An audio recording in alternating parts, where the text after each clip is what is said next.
কুরবানির মাংস দিয়ে কিভাবে ঝটফট চট্টগ্রামের ঐতিহ্যবাহী গরুর মাংসের কোয়াব তৈরি করা হয় সেই রেসিপিটি শেয়ার করছি। আশা করছি ভিডিওটি স্কিপ না করে পুরো ভিডিওটির সাথেই থাকবেন। পুরো ভিডিওটির সাথে থাকার জন্য সবাইকে অসংখ্য ধন্যবাদ। সবার জন্য দোয়া এবং শুভকামনা রইল। হ্যালো এভরিওয়ান, আসসালামু আলাইকুম। Welcome back to my BD food lifestyle channel. সবাই কেমন আছেন? আশা করি আল্লাহর অশেষ রহমতে সবাই ভালো আছেন। আমি আলহামদুলিল্লাহ আল্লাহর রহমতে ভালো আছি। কাছে অথবা দূরে, দেশ অথবা বিদেশ, যেখান থেকে আমার ভিডিওটি দেখছেন সবাইকে অসংখ্য ধন্যবাদ। সবার জন্য দোয়া এবং শুভকামনা রইল। আজকের রেসিপিটি সবার জন্য অনেক উপকারী, তাই ভিডিওটি স্কিপ না করে পুরো ভিডিওটির সাথে থাকার অনুরোধ রইল। আর আমার ভিডিওটি ভালো লাগলে লাইক কমেন্ট শেয়ার করে পাশে থাকবেন। আর চ্যানেলে নতুন হলে চ্যানেলটি সাবস্ক্রাইব করে বেল অন প্রেস করে রাখবেন নিত্য নতুন ভিডিও পাওয়ার জন্য। আর আমার ভিডিওটি কেমন হয়েছে অবশ্যই কমেন্টের মাধ্যমে মূল্যবান মতামত রাখবেন। আর ভিডিওটি দেখার জন্য অসংখ্য ধন্যবাদ। আর ভিডিওটি দেখতে দেখতে যারা এই পর্যন্ত আছো একটি লাইক দিতে ভুলে গেছো, অবশ্যই ছোট্ট একটি লাইক দিয়ে ভিডিওটি কন্টিনিউ করার অনুরোধ রইল। তোমাদের একটি লাইক একটি কমেন্ট আমাদের ভিডিও করার উৎসাহিত আরও বাড়িয়ে দেয়। তা আজকে তোমাদের সামনে নিয়ে আসলাম চট্টগ্রামের ঐতিহ্যবাহী গরুর মাংসের কোয়াব। এই গরুর মাংস কোয়াব যারা দেশের বাইরে বা প্রবাসে থাকে বা আত্মীয় স্বজন যাদেরকে দিতে চান, এইভাবে গরুর মাংসের কোয়াব বানিয়ে বক্স ভরে সবার জন্য পাঠাতে পারেন। তাই আজকের রেসিপিটা সবার জন্য গুরুত্বপূর্ণ। যাই হোক, চলে যাচ্ছি মূল রেসিপিতে। তা আজকে আমি এখানে কোয়াব বানানোর জন্য 1 কেজি গরুর মাংস নিয়েছি, আর হাড় ছাড়া নিয়েছি, হালকা চর্বিও আছে। তাই মাংসটা ভালোভাবে কেটে ধুয়ে পরিষ্কার করে নিচ্ছি। আর অবশ্যই পানিটা ঝরিয়ে মশলাটা সব ম্যারিনেট করতে হবে। তাই ভালোভাবে মাংসটা ধুয়ে নিতে হবে, যাতে ভিতরে মাংসে কোনো ব্লাড না থাকে, সেটা অবশ্যই খেয়াল রাখতে হবে। তাই মাংসটা বারবার ধুয়ে পরিষ্কার করে নিচ্ছি। একদম পরিষ্কার পানি বের হয়েছে, দেখেই বোঝা যাচ্ছে। তাই এখন একটা ছাঁকনিতে সেঁকে নিচ্ছি আমি মাংসগুলো, যাতে পানিগুলো একদম ঝরে যায়। তা পানিটা একদম পারফেক্টভাবে ঝরে গেলেই আমি মাংসটারে সব মশলা দিয়ে ম্যারিনেট করব। তাই এখন ম্যারিনেট করার জন্য আমি নিয়ে নিলাম মাংসটা একটা বলের ভিতরে, দিয়ে দিছি আদা বাটা, পেঁয়াজ বাটা, রসুন বাটা, হলুদের গুঁড়া, স্বাদ মতো লবণ, দিয়ে দিছি কাশ্মীরি লঙ্কার গুঁড়া, দিয়ে দিছি গরুর মাংস মশলা, ভাজা জিরার গুঁড়া,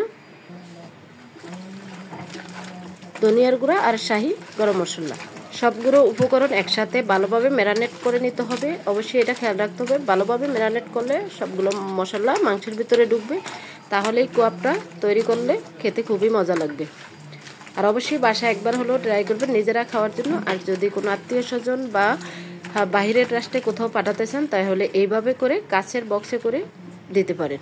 তা আমি ম্যারিনেট করে নিয়েছি, এখন একটা বলের মধ্যে সবগুলো নিয়ে নিলাম। এখন ঢাকনা দিয়ে আমি নর্মাল ফ্রিজে রেখে দিব 1 ঘন্টা। 1 ঘন্টার জন্য রেস্টে রেখে দিছি। তা 1 ঘন্টা পর ফিরে আসছি। চুলাতে ফ্রাই প্যান বসিয়ে মাংসটা ঢেলে দিলাম। এখানে কষাকষির কোনো ঝামেলা নেই। দিয়ে দিছি পরিমাণ মতো পানি। মাংসটা সিদ্ধ হইতে যতটুকু পানি লাগবে ঠিক ততটুকু পানি দিলেই হয়ে যাবে। আর এটা যেহেতু মাংসটা ম্যারিনেট করে রেখে দিস, সবগুলো মশলা মাংসের ভিতরে ঢুকে গেছে। আর মাংসের সাইজটা বেশি বড়ও না বেশি ছোটও না। তাই পরিমাণ মতো পানি দিয়ে এখন আমি ঢাকনা দিয়ে রেখে দিব এটা সিদ্ধ হওয়া পর্যন্ত। এটা অবশ্যই ভালোভাবে সিদ্ধ করে নিতে হবে, আর সিদ্ধ করলে খেতে কিন্তু ভালো লাগে। ঢাকনা দিয়ে রেখে দিলাম। এখন ঢাকনা আবার তুলে একটু নেড়ে ছেড়ে দিব, বলক চলে আসছে, তার জন্য ঢাকনাও তুলে এখন একটু ভালোভাবে নেড়ে ছেড়ে দিব। আর এইভাবে ঢাকনা দিয়ে রেখে দিব প্রায় আমি 30 মিনিটের মতো। আর এটা চুলা মিডিয়াম আছে দিয়ে অবশ্য মাংসটা সিদ্ধ করে নিব। আপনারা চাইলে প্রেশার কুকারও দিয়ে সিদ্ধ করে নিতে পারেন। আমার হাতে সময় আছে তাই আমি প্রেশার কুকারে সিদ্ধ করলাম না, চুলা মিডিয়াম আছে দিয়ে সিদ্ধ করে নিব। তাই ঢাকনা দিয়ে রেখে দিলাম আমি 30 মিনিট। 30 মিনিট পর আবারও ঢাকনা তুলে একটু নেড়ে ছেড়ে নিচ্ছি। এখন অনেকটাই জল শুকিয়ে গেছে, আবার একটু নেড়ে ছেড়ে নিলাম। তা মাংসটা প্রায় হাফ সিদ্ধ হয়ে গেছে। এখন একটু আবার নেড়ে ছেড়ে নিলাম। বন্ধুরা, আমার রেসিপিটি কেমন হয়েছে অবশ্যই পুরো ভিডিওটা দেখে কমেন্টের মাধ্যমে মূল্যবান মতামত রাখবেন। আর আমার ভিডিওটি দেখার জন্য অসংখ্য ধন্যবাদ। তোমাদের জন্য আমার পক্ষ থেকে দোয়া এবং শুভকামনা রইল। এখন আমি ঢাকনা দিয়ে রেখে দিব প্রায় আবার 30 মিনিটের মতো। চুলা কিন্তু মিডিয়াম আছেই থাকবে। 30 মিনিট পর ফিরে আসছি। ঢাকনা তুলে দেখি একদম জলটা শুকিয়ে গেছে, দেখেই বোঝা যাচ্ছে। মাংসটাও কিন্তু একদম সিদ্ধ হয়ে গেছে, সফট হয়ে গেছে। প্রায় আমার মাংসটা সিদ্ধ করতে 1 ঘন্টার মতোই লেগেছে। চুলা মিডিয়াম আঁচে দিয়ে মাংসটা আমি ভালোভাবে সিদ্ধ করে নিছি। এখন মাংসটা এখানে পানিটা শুকানোর জন্য চুলা মিডিয়াম আঁচে দিয়েই একদম মাংসটা ভালোভাবে একটু কষিয়ে নিব, যাতে মাংসের গায়ে 1 ফোঁটাও পানি না থাকে। পানি থাকলে মাংসটা ভাজতে গেলে ছিটকে পড়তে পারে, তার জন্য অবশ্যই খেয়াল রাখবেন মাংসটা একদম শুকনো থাকতে হবে, সবগুলো মশলা যাতে মাংসের সাথে একসাথেই একদম মিশে থাকে। তাই আমি এটা ভালোভাবে একটু কষিয়ে নিছি আর পানিটা একদম শুকিয়ে নিছি। আর মাংসতে পানি নাই দেখেই বোঝা যাচ্ছে, কারণ কোনো ফ্রাই প্যানের 1 ফোঁটাও পানি দেখা যাচ্ছে না, দেখেই বোঝা গেছে। তাই এখন আমি একটা চামিচের সাহায্যে সবগুলো মাংস আমি তুলে নিব একটা প্লেটে। তো সবগুলো মাংস তুলে নিয়েছি। এখন চুলায় আবার ফ্রাই প্যান বসিয়ে দিছি। এখন মাংসটা ভাজতে হবে, তাই তেলের পরিমাণটা অবশ্যই দিতে হবে বেশি। তাই তেলের পরিমাণটা অবশ্যই বেশি দিয়ে দিচ্ছি, একটু গরম করে নিচ্ছি তেলটা। এখন দিয়ে দিলাম আগে থেকে মাংসটা সিদ্ধ করে রেখেছিলাম সেই মাংসটা দিয়ে এখন ভালোভাবে তেলের ভিতরে একটু ভেজে নিব। অবশ্যই খেয়াল রাখবেন চুলাটা বাড়ানো যাবে না, তাহলে মাংসটা একদম পুড়ে যাবে। চুলা মিডিয়াম আঁচে দিয়েই মাংসটা ভেজে নিতে হবে। তাই আমি চুলা মিডিয়াম আঁচে দিয়েই মাংসটা নেড়ে চেড়ে ভেজে নিচ্ছি।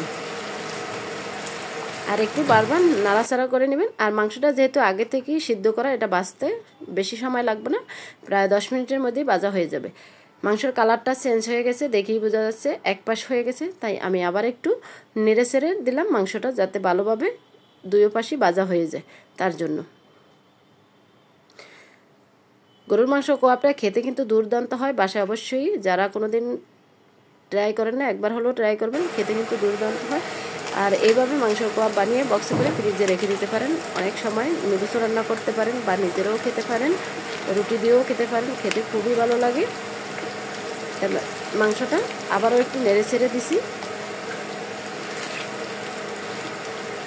তাই এইভাবেই আমি ভালোভাবে ভেজে নিব। বন্ধুরা, আমার রেসিপির ভিতরে এবং বয়েজের ভিতরে ভুল ত্রুটি হলে আমার দৃষ্টিতে দেখবেন। আর আমার জন্য সবাই দোয়া করবেন, আমি যেন তোমাদের মাঝে নিত্য নতুন ভিডিও নিয়ে আসতে পারি। সবাই সবার জন্য দোয়া করবো, আমিও তোমাদের জন্য দোয়া করি। তোমরাও এগিয়ে যাও, ধৈর্য ধরে কাজ করো, সফলতা আসবে ইনশাআল্লাহ। যে কোনো কাজ করতে হলে ধৈর্য নিয়েই করতে হয়। তাই আমি বলবো যে সবাই যারা ইউটিউবে আছো, ধৈর্য নিয়ে কাজ করো, সফলতা ইনশাআল্লাহ একদিন আসবে।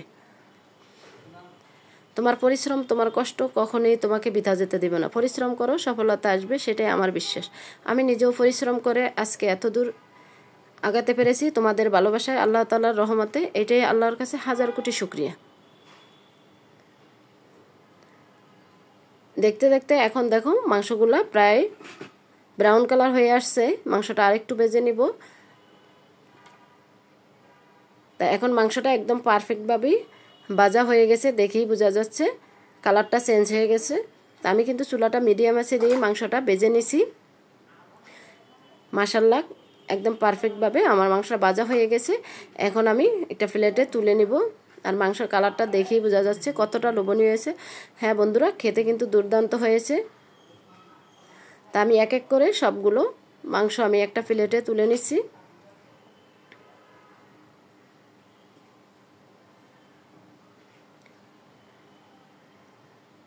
সবগুলো মাংস আমার তোলা শেষ, দেখেই বোঝা যাচ্ছে বন্ধুরা কতটা লোভনীয় হয়ে গেছে। এখন আমি একটু পরিবেশন করে দেখিয়েছি। আমি কিছু কাঁচামরিচ এবং কাঁচা পেঁয়াজ দিয়ে একটু পরিবেশন করে নিচ্ছি। বন্ধুরা, খেতে কিন্তু দুর্দান্ত হয়েছে আর দেখতেও মাশাআল্লাহ অনেকটাই লোভনীয় হয়েছে। আর আমার রেসিপিটি কেমন হয়েছে অবশ্যই কমেন্টের মাধ্যমে মূল্যবান মতামত রাখবেন। আমার ভিডিওটি যারা শেষ পর্যন্ত দেখছেন সবার জন্য আমার পক্ষ থেকে দোয়া এবং শুভকামনা রইল। আর আমি একটা মাংস ভেঙে দেখিয়েছি কতটা সফট হয়েছে আর কতটা নরম, হাত দিয়ে ধরার সাথে সাথেই ভেঙে গেছে, দেখেই বোঝা যাচ্ছে। আমি দুইটা মাংসই ভেঙে দেখিয়েছি। আর মাংসের কোয়াবটা অবশ্যই এতটাই নরমই থাকতে হবে, তাহলে খেতে খুবই ভালো লাগবে। আপনারা চাইলে রুটি দিয়েও খেতে পারেন বা ভাতের সাথেও খেতে পারেন। আর এভাবে যদি বানিয়ে ফ্রিজে রেখে দেন অনেক সময় নুডলস রান্না করতে পারেন, খেতে কিন্তু দুর্দান্ত হয়।